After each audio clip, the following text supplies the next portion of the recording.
A lot of people are talking about what happened last night between Julian Castro and Joe Biden. Take a look at this. They do not have to buy in. They do not have to buy in. You just said that. You just said that 2 minutes ago.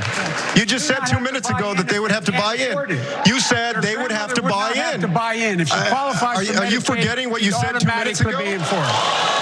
Are you forgetting already what you said just 2 minutes ago? I mean, I can't believe that you said 2 minutes ago that they had to buy in, and now you're saying they don't have to buy. You're forgetting that. I just realized that moment with Bernie and I Biden. want to know what Bernie I was thinking the same Yeah, man, thing. you did say it. It's cool though. Bernie tweeted to us. What you saying, Bernie? that? I'm surprised the mic didn't pick it up with his raspy voice. You know, it's Loud. Okay, right. You feel so comfortable to just say Bernie, you know? Oh, that's 'cause right, he's so personable, you know. Yeah.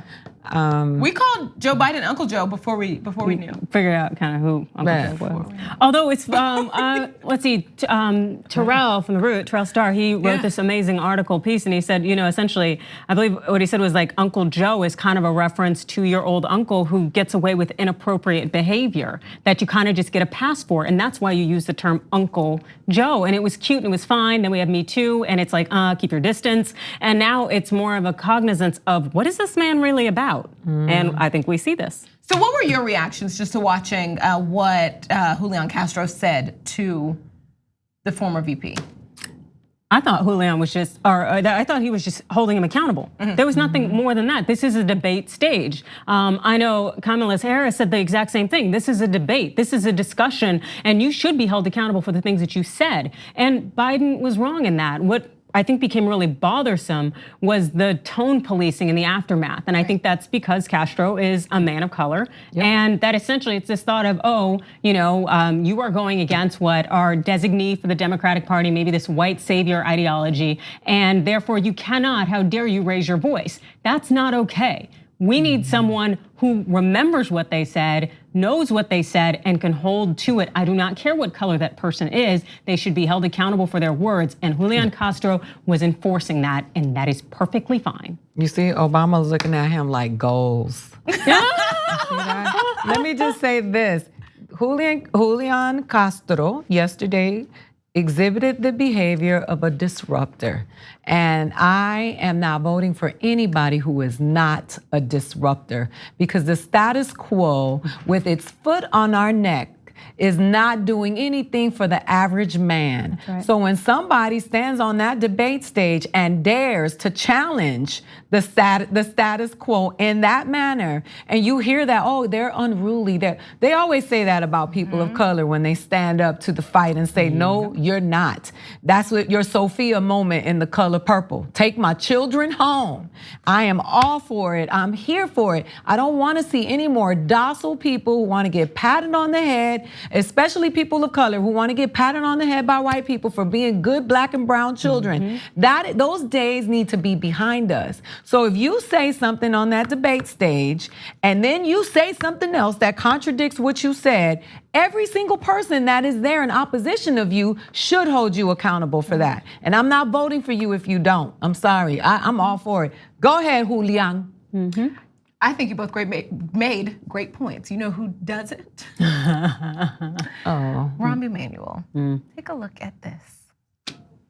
That moment where Secretary Castro went after Vice President Biden upset you. You say your phone started to blow up, people started to text you.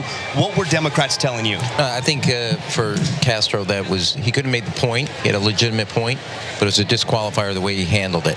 Second, I would say is each of these candidates had strong moments, some with humor, some with arguments, some with the passion, energy they brought. But I thought for Castro, and his close was very good, but that was a disqualifier the way he handled it. It will come across as mean and vindictive, and that's not who he is.